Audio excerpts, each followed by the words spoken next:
Get your popcorn ready because it's time for a movie watching party on Asteroid G. You're listening to Not So Live from Asteroid G. I'm Mike Finkelstein. With me, as always, is Josh Schaefer and Queen Bee.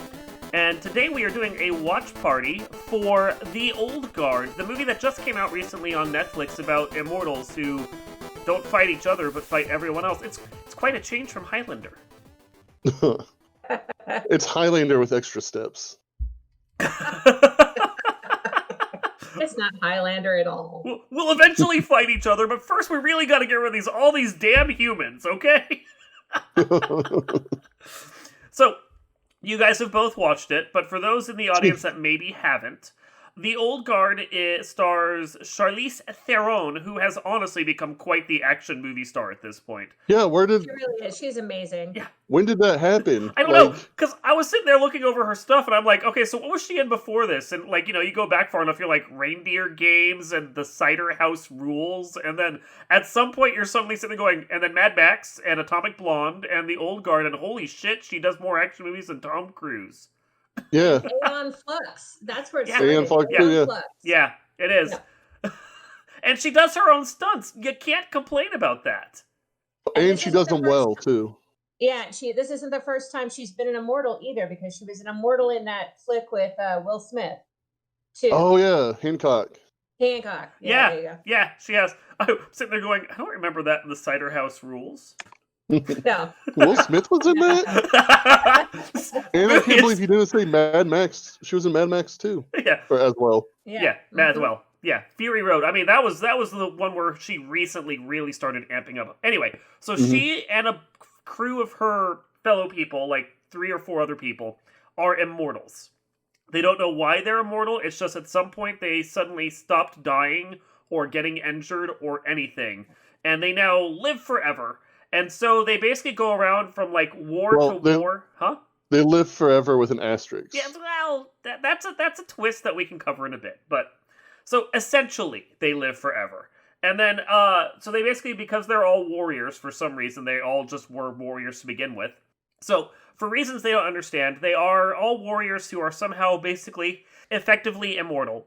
But they go from war to war, because that's what they know, like, into tense conflict situations, and basically do the jobs no one else wants to, and then more or less wipe themselves from history as best as they can so that no one can track them down, because before the movie even starts, they have the prescience to understand if anyone ever got their hands on these immortals, they would try to do bad things with them. So then they get double-crossed on a job by the actor whose name I can never pronounce, but he's phenomenal. Chiwetel? Yeah. Chiwetel? Yeah, he's from Serenity. I don't even bother trying to say his name because it's complex and I'm not that good. Way to own it there, Mike. Yeah. Oh, yeah. So basically their ex-CIA handler who betrays them because he wants to actually tap into their immortal stuff with some evil tech genius called Merrick. Basically Elon Musk by a different name. And in the process, another immortal is now called, some Marine from Afghanistan, who, like, they haven't had... Freeman. Her name is Niles Freeman. Yes, yeah. Mm-hmm. Niall, not Niles. Niles is Fraser's brother. Yeah. Although, if he wanted to play an immortal, I would watch that too, I'm just saying. Actually, that actress' name was Kiki, wasn't it? Wait. Kiki Lane. Yeah. That's what it is. Yeah. So Niall is picked up by Andy. That's the name of Charlize Theron's character. Yeah. After she gets tapped, despite the fact that they haven't had any immortals tapped in over 200 years, and they're all shocked by this. And it all just kind of comes together where you got this, like, basically your audience surrogate character who is an immortal but doesn't know what's going on, having the history explained to them while these bad guys are coming after the group. It's really not a complex plot, all things considered, but it's not in the complexity of the plot, but in the way that the movie puts everything together that I think it really gels. Yeah. I mean, for the most part, like, I thought it was, the direction was pretty poor at a lot of parts, like, it kind of dragged. And I think that Charlize Theron did a good job, but I think, especially at the beginning of the movie, she was very wooden. And when I was watching it with Josette, we were both like, man, who's this chick trying to act like Charlize Theron but not doing a good enough job? And then we realized it was Charlize Theron, and we thought we were like, oh well, we're just dumb. But like it was like they were going for like a kind of an unemotional, like, I've been doing this since like 4 BC, and I'm just kind of done. She's been doing it, for over 5,000 years, starting out as a Grecian Amazonian, basically, is what she was. And then basically the underlying plot. Am I allowed to give the underlying plot? Yeah, you're fine. Or, no, do spoilers. Okay, so spoilers. The entire, like, everything that she's protected, people she's saved, basically there was a butterfly effect from doing that. So like a grandchild or that person that she saved ended up doing something that helped people in the long run. Yeah. Cure diseases or stop the conflict. So it was somebody in that line did something amazing. So she was basically saving people forever. And now at 5,000 years old, she's basically, she doesn't know that was calling going on. has stopped. Her calling has stopped. She's not healing as fast, etc. Yeah, I think that was all part of the character. She's done with humanity because she doesn't understand that what she's doing is actually having an effect. So her whole woodenness for the first half of the movie is just because she's especially after being double crossed, she's just like, I'm tired of all of this. I want to retire. Yeah. I was one day from retirement. Yeah. Exactly. But as good as Charlize Theron is in this film, and as good as the supporting actors are, my favorite actors in the movie are the ones who played Joe and Nikki.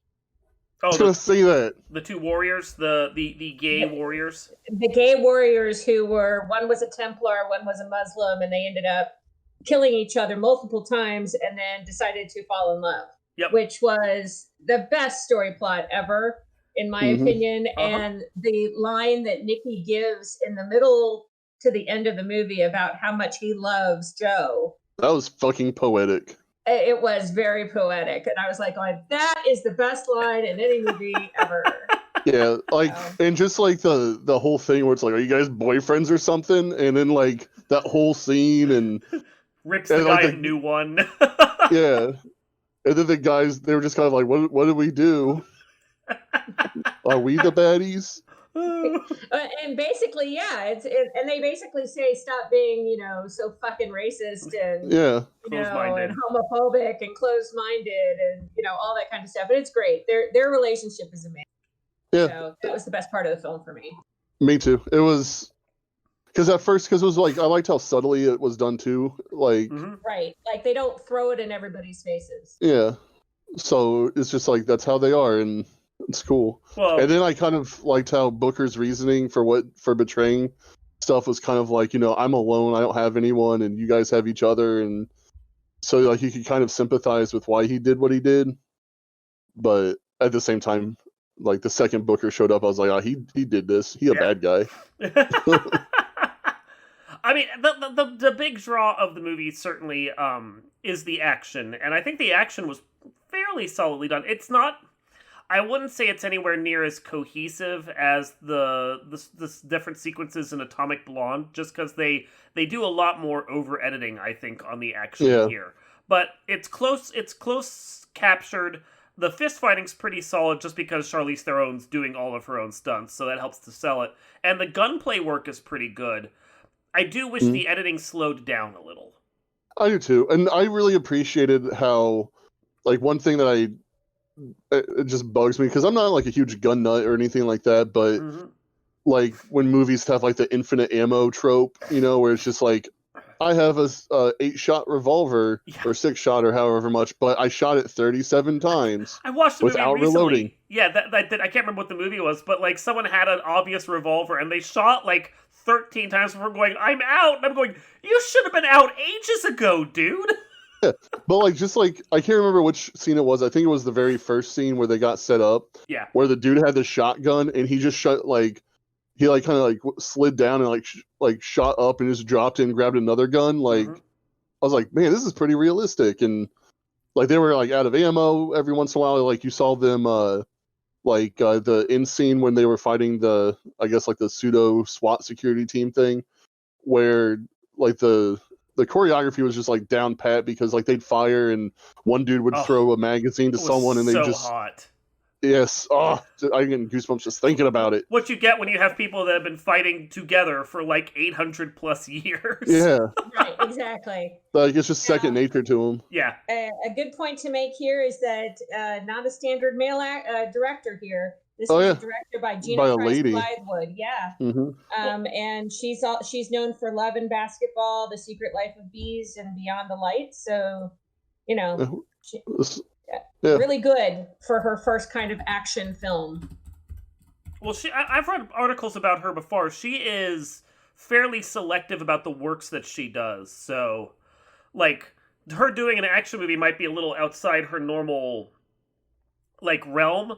But considering the movies that she's done, like Love and Basketball before that, she has a very solid eye for character interaction and getting drama out of sequences. The movie doesn't lack for good story. It's just I think it's the editing that kind of betrays some of the action. And you are right, like the lead character of Andy isn't as interesting as all the other characters around her until the very end of the movie. Until the very end. Yeah, you're right on that. Although I will say the scene with the Russian drug smuggling plane was brilliant. Yeah. Oh, yeah, that was great too. Well, it did good setup for later. Yeah. Yeah. So, but yeah, like overall, I thought the movie was like a solid B. I thought the editing was a little off, and some of the cinematography choices were a little interesting. Yeah, like they like to do the extreme close up in conversations, and I just personally don't like that. So. As a film person yourself. As someone who went to film school, but... I didn't go to film school. I really liked it. Yeah. So, if anyone's thinking about going to film school, don't, because it will ruin everything you love. Like, I can't believe they broke the 180 rule again. This is bullshit. It's fair. Avengers. I mean, I got a graphic design degree, and I'll be watching people all sitting there going, they wouldn't have produced that in that amount of time. That letter is entirely inaccurate, and I do not believe... And I didn't even finish film school. I switched my major, and it still stuck with me. I get what you're saying, because when I was a real estate agent, and any movie that had a real estate agent, I would go, a real estate agent would never do that. Right? A real estate agent would never do. My husband is in electronics, so when we watch sci-fi films, he goes, that shouldn't be there. So I get the whole thing. Like, you know, whatever your career path is, if you see something in a movie that shouldn't be there or that's not right, I get it. Well, and it's like that thing whenever you know just enough about computers that when people start doing things on the computer, like that would not look like that. The Bourne movie, the fifth Jason Bourne. Yes, that was exactly. Yeah, I knew you were going to say. I'm gonna put this phone here. That way we can hack. Yeah, exactly. What? I'm gonna start a hack, and then it will tell me exactly how many firewalls it has broken through with a nice toolbar. Like, no. Who's the graphic designer on your hacking program? The UX is amazing. You spent way more time on the front end of this than I think you did on the actual coding, dude. This movie, thankfully... doesn't that happen a lot with coding? Like, there's a lot on the front end that shouldn't even be there. Microsoft, just saying. Microsoft hacking tools, 2020. No, but this movie at least doesn't have those kinds of continuity issues. It just has... there are certain little things that you're sitting there going, like, whoever the cinematographer was on it, maybe they like need to brush up a bit for the next one, because there more than likely will be another one. I hope so, because it felt like this movie was nothing but a setup to a next movie. I mean, it did have that ending where you could have a second. So yeah, I mean, it's self-contained, but it does also feel like, without being an origin story, because we never go far enough back to really see everyone's origins, there's elements of origin story within it. It's like they're trying to do the best of both worlds, of not be an origin story and be a self-contained movie, but at the same time really hope they spin up a franchise off of this, even though the comic book series has only had like 2 or 3 volumes, so at a certain point they're gonna run out of material. Yeah. Yeah. Well, Greg Rucka writes the comic book and he wrote the movie, so Oh, it's all well, in his brain. yeah, I mean, even if he gets ahead of himself with his plans, he can at least, like, it'll be within his own internal continuity. My Yeah. broadcasting assistant has said that they've already struck a deal to make a second one. I'm sure they Oh. have. The question always with Netflix is whether or not Netflix wants to shell out. Because Yeah. I mean, they cancel so many TV shows just because even though it's getting good ratings, quote unquote, Netflix is cheap and thinks they can, like, I mean, it might be admittedly true. They can get better ratings for the value if they cancel a show after 2 or 3 seasons and just spin up a different show that people will be intrigued in watching. Exactly. So, same thing here. I mean, getting Charlize Theron and her production company to do a movie like this 2 or 3 times has got to get pretty fucking expensive, honestly. Mhm. So, yeah. I mean, the budget was only $70 million. Only. I mean, that's not a lot for a movie, though. Right. It's still cheaper than a Marvel movie. It's true. And I think everybody who watches Marvel movies would have the same kind of attention towards this movie that they would have for Marvel. So I think the concern with any of these, though, is the escalating contract for actors. Yeah. That's the problem. Any series, movie or TV. But there's a good chance that if it's Charlize Theron's production company that's helping to foot the bill, maybe her payment comes back after, it's not so much pay me up front for the time spent. Maybe it's I get money on the back end. Yeah. Based on number of views or something. Exactly. Yeah. That's possible. So, it's possible. I don't know. I mean, I'm sure Netflix will probably do at least one sequel. I mean, it's a green lit for them to develop it at the very minimum. And who knows, there may be a pay or play deal or right of first refusal where if Netflix decides to like pass on a sequel and they've already produced it, that they could just shop it around to Hulu or someone else. Or even take it out in theaters. I don't want to pronounce his name wrong either. The big C, other than him, all the actors are all minor actors. They're not A-listers. It's So- their own who's going to be attached, and Chet Whittel Ejiofor. Yeah, see, I should just not pronounce his name. Because I know I pronounced it wrong. Yeah, they're the big names, and even he's only like, I would say he's like B-list. Charlize Theron is the A-list actor. Mm-hmm. Yeah. Yeah, correct. Although, honestly, between the two, I'll watch his stuff over hers, even though she does phenomenal action, because he is just a great actor. Yes, he is. Yeah. So. I didn't have an issue with any of the actors. No, really. they were all good. They're just cheap. Cheap to hire. Yeah. I think that's what we were going for there, is they're really cheap to hire. Well, and also, like, the guy who played Joe, he's kind of an up-and-coming person, too, though, because he was in Aladdin. He was Jafar. Oh, really? Marwan Kenzari. Yeah, he was. He was Jafar. Yeah. And more than likely, if they do a sequel to Aladdin, he will be Jafar again. Yeah. Nice. Oh, he was in the he was in the Mummy remake, too. He was in Ben-Hur. This is how you pronounce his name. It's Tuatel. Tuatel. Oh, okay. Thank you for that. You're helpful. I will remember that for now, and then forget it again the next time I have to look at his name. Exactly. Yeah. There's a lot of letters there. They're very confusing. Exactly. English is hard.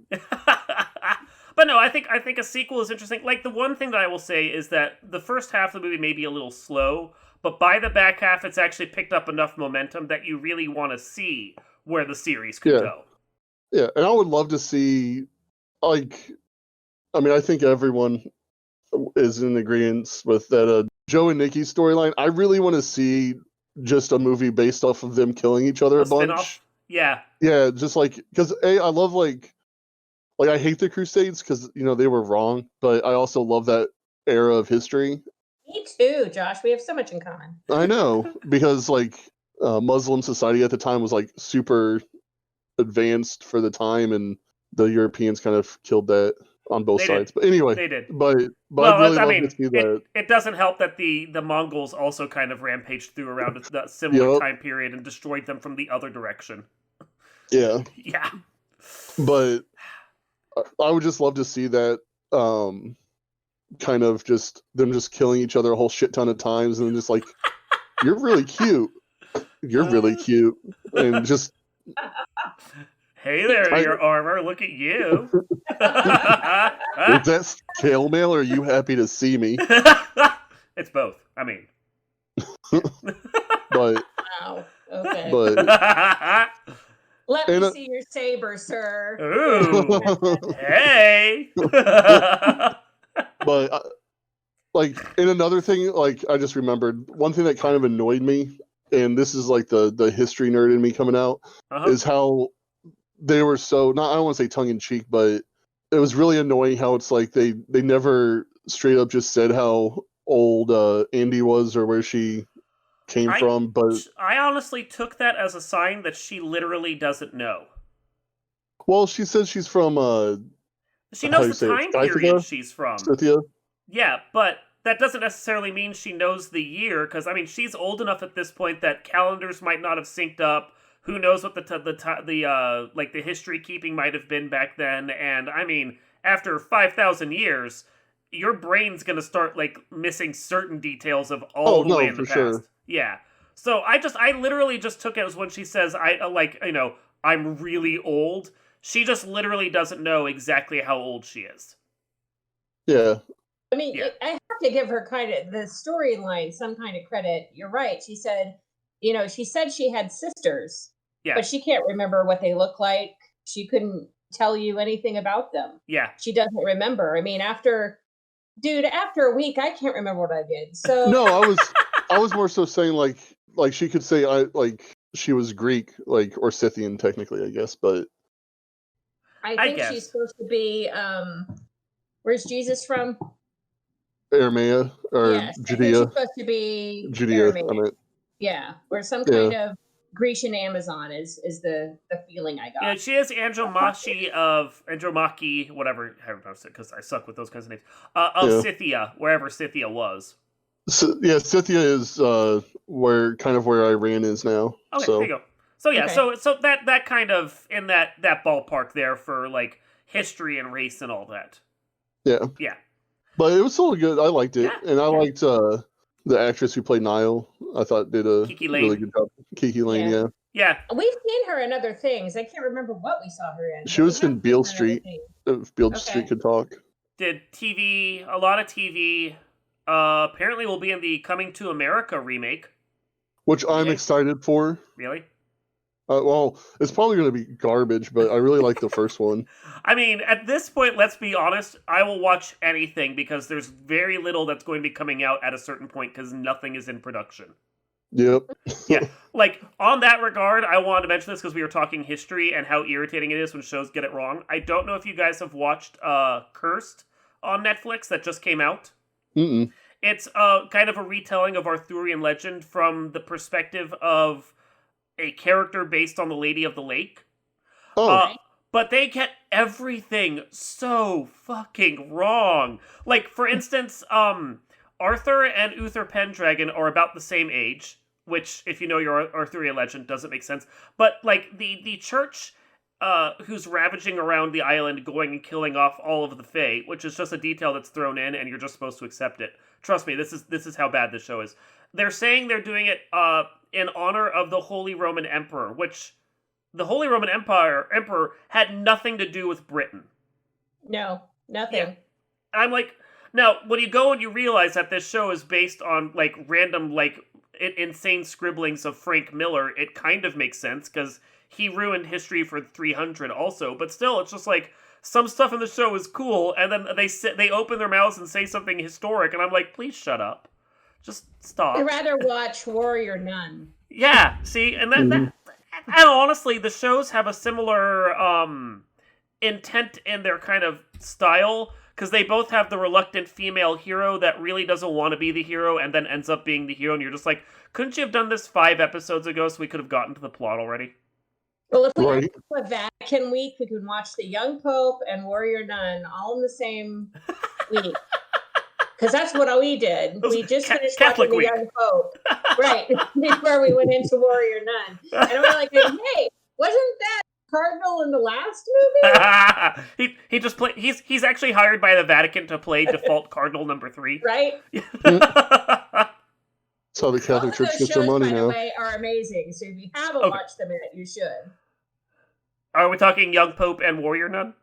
Yes, Warrior Pope and Young Nun. Yes. Yeah, Young Nuns. Wasn't that with Emilio Estevez? Yes. That would be a great redo, by the way. There you go, right there. Gun-toting Young Nuns. There you go.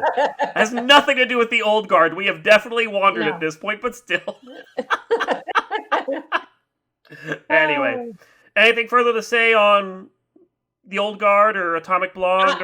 I will just say that Charlize Theron, this movie, I give it an A because I did not go to film school.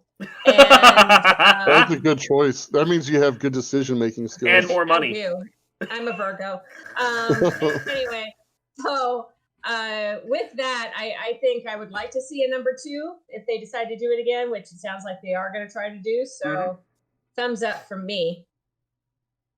Josh? I think it's a thumbs up movie, all in all. Like, it's a solid start. Yeah, it's a solid start to, I think, a franchise. I mean, it has a couple of huge things to it. It organically did a very ethnically diverse cast, which I think is good. It was directed by a woman, starred a woman, produced by a woman, had the first superhero gay couple on screen. Yeah, without even making a thing of it. Yeah, like it was a very liberal wet dream for me. But that being said, I thought it was a good story. I love Greg Rucka. He's one of my favorite comic book authors. What else has he done? So, OMAC Project, which people hated. Gotham Central. He wrote that with Matt Brubaker. I've heard of that. I've heard that one was really good. Yeah, Gotham Central is probably my favorite Batman comic ever. And I'll plug it for a second. But it's which, about not to digress, but it does sound like they're doing a Gotham PD TV show on HBO Max. Yes, I heard that too, which can't wait for it. And I hope they get Greg Rucka and Matt Brubaker to at least help with it. You have to hope. Yeah, because it followed 2 different shifts, the AM and the PM shift, and I can't remember who did what, but Greg Rucka did one and Brubaker did the other one. Oh, okay. But it was how the Gotham Police Department handled all these superhero craps that happen, like supervillains and stuff. Yeah. So, highly recommended if you can find it. So. Yeah, I thought The Old Guard was a really good first movie in a series, and it's nice to see a franchise start up that doesn't just feature DC superheroes or Marvel superheroes, especially since, from the sound of it, after Zack Snyder's Justice League comes out, we're not going to be getting a lot of those at all with how all the productions are shut down. So getting something like this to help fill time, especially, but just in general, it's a solid movie to start with. Yes, I concur with your statement. And with that, since I think we've talked this topic all the way out, this has been Not So Live from Asteroid G. I'm Mike Finkelstein. I'm Josh Schaefer. And I'm Queen Bee. And we will see you next time.